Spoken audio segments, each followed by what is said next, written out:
गाबा sir, क्या trade रहेगी इस समय की? Good afternoon. लॉन्ग रहेगी ट्रेड, और ट्रेड का नाम है टीवीएस मोटर्स। अच्छा सेटअप है। एक ब्रेकआउट की जरूरत थी, वो मिल गया टीवीएस मोटर। ट्रेड कर रहा है 2167, स्टॉप होगा 2150, 17 रुपीज का। टारगेट होना चाहिए 2200।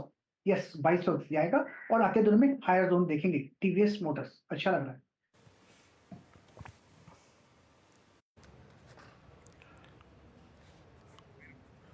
प्रकाश सर का कॉल है 2169, जिसका भी अभी मैंने जिक्र किया। टीवीएस मोटर्स आप ग्रैब करते हुए। रचना जी, गुड आफ्टरनून, आपका ट्रेड क्या रहेगा? जी गुड आफ्टरनून। और मेरा ट्रेड रहेगा आईआरसीटीसी के फ्यूचर्स में। ये हमारे क्लाइंट्स को भी दिया हुआ है हमने, और यहाँ पे बहुत अच्छा मोमेंटम, बहुत ही स्ट्रॉन्ग मोमेंटम चल रहा है। यहाँ पे अगर हम 1090 के करीब एसएल लगाएंगे, अभी 1100 के करीब है, तो यहाँ पे 1120 का टारगेट और 30 का टारगेट लगा सकते हैं। तो 20 एंड 30 रुपीज का टारगेट एंड 10 रुपीज के 10 टू 12 रुपीज के स्टॉप लॉस के साथ यहाँ पे फ्यूचर्स को लॉन्ग किया जा सकता है। मानस, गुड आफ्टरनून। मानस, आपकी trade? Good afternoon Anuj ji. तो देखिए, मेटल स्पेस पे काफी स्ट्रेंथ लग रही है, और उनमें से ही एक एनएमडीसी है जहां पर एक फ्रेश ब्रेकआउट आज चार्ट पे देखने को मिला है। काफी बेहतर वॉल्यूम देखने को मिले हैं। आई थिंक यहाँ पर आप करंट लेवल्स पे भी खरीदारी कर सकते हैं। करंट लेवल्स पे खरीदारी करिए। 272 के नीचे आपको स्टॉप लॉस लगाना है, लेकिन टारगेट 285 तक के भी हो सकते हैं एनएमडीसी में। अगर ऑप्शन पे ट्रेड लेना चाहें तो 280 वाला कॉल ऑप्शन एनएमडीसी का लिया जा सकता है। 7 रुपए के आसपास ये ऑप्शन ट्रेड हो रहा है। 4 रुपए 90 पैसे के स्टॉप लॉस से आप खरीदारी कर सकते हैं, और इस ऑप्शन में 14 रुपीज के टारगेट सेट कर सकते हैं। ओके, 280 पे ये की स्ट्राइक पे आपके पास विकल्प है। 276.60 पे स्टॉक ट्रेड करता हुआ। कविता जी, गुड आफ्टरनून, आपका ट्रेड इस वक्त का? Very good afternoon Viren ji. So metal से ही national aluminium is looking good to me. Nalco as of now 195.75 के लेवल पर है। अपनी प्रीवियस हाई को इसने सरपास किया है, और एक स्मॉल फ्लैग फॉर्मेशन का ब्रेकआउट आते हुए दिखा है। अकॉर्डिंगली अगर स्विंग ट्रेड के लिहाज से देखें तो मुझे लगता है counter has potential to move up to 210 के लेवल तक बढ़ता हुआ दिख सकता है। इंट्राडे पर्सपेक्टिव से मुझे लगता है 198 200 के लेवल के लिए आप नाल्को पर एक बाय ट्रेड इनिशिएट कर सकते हैं। 190 का स्टॉप लॉस मेंटेन करना चाहिए। के पास चलते हैं अब। राजेश जी, गुड आफ्टरनून, आपकी trade? Viren, good afternoon and good afternoon everyone.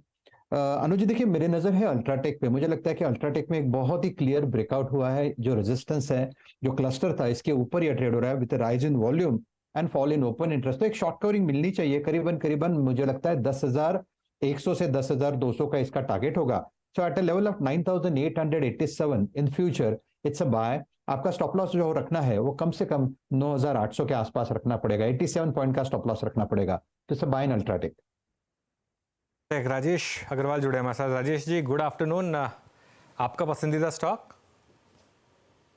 Good afternoon Anuj ji, Virendra ji, बाकी भी जो पैनल मित्रगण है, सबको नमस्कार। पसंदीदा स्टॉक की बात की जाए तो मुझे लगता है कि कोटक महिंद्रा बैंक के साथ जाना चाहिए। बहुत पिट चुका है पिछले दिनों से, जो भी नेगेटिव खबरों का दौर चला, फिर वो चाहे आरबीआई की तरफ से रिस्ट्रिक्शन हो या मणियन साहब की विदाई हो, उन सब चीजों के चक्कर में पिटा हुआ स्टॉक वैल्यूएशन के लिहाज से बहुत अच्छा।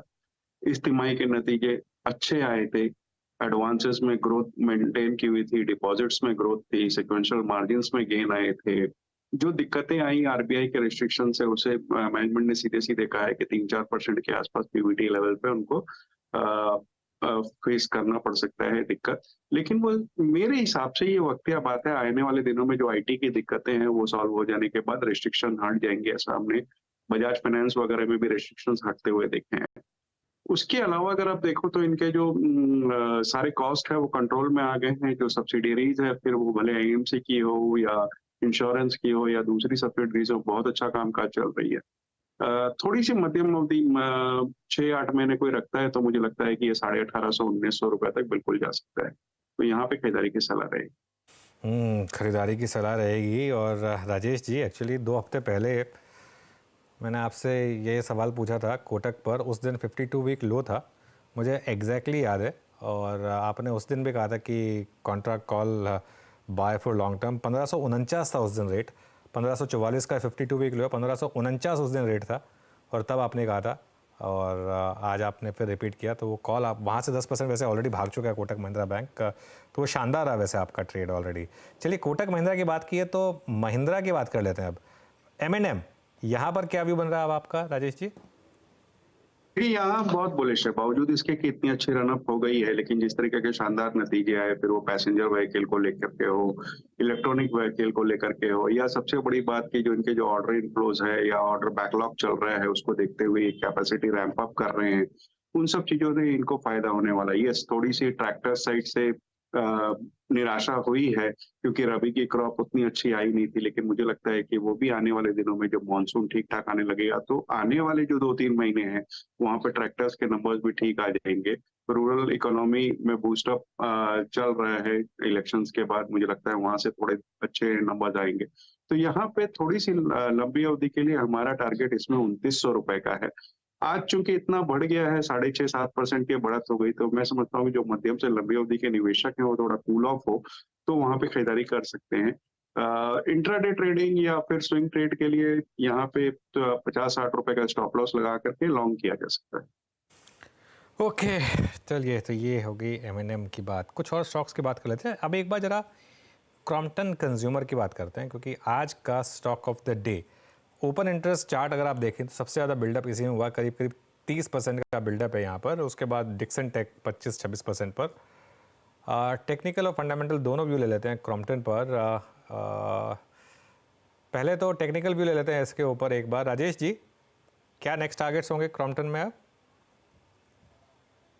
सुबह एक टारगेट दिया था 380 और 380 के बाद मुझे लगता है 400 पार करेगा, तो इसका जो नेक्स्ट टारगेट है जो वीकली चार्ट सजेस्ट कर रहा है दैट इज 430। तो मुझे लगता है अगर पोजीशन है तो मेंटेन करना चाहिए, थोड़ा सा कंसोलिडेशन है, लेकिन इवेंचुअली जो नेक्स्ट टारगेट है दैट इज 430 प्लस। और राजेश अग्रवाल जी, फंडामेंटली क्रॉम्पटन आपके रेडार पर है क्या? ये मतलब नंबर्स अच्छे थे लेकिन क्या इतने अच्छे थे या मार्केट कुछ और सेंस कर रहा है यहाँ पर?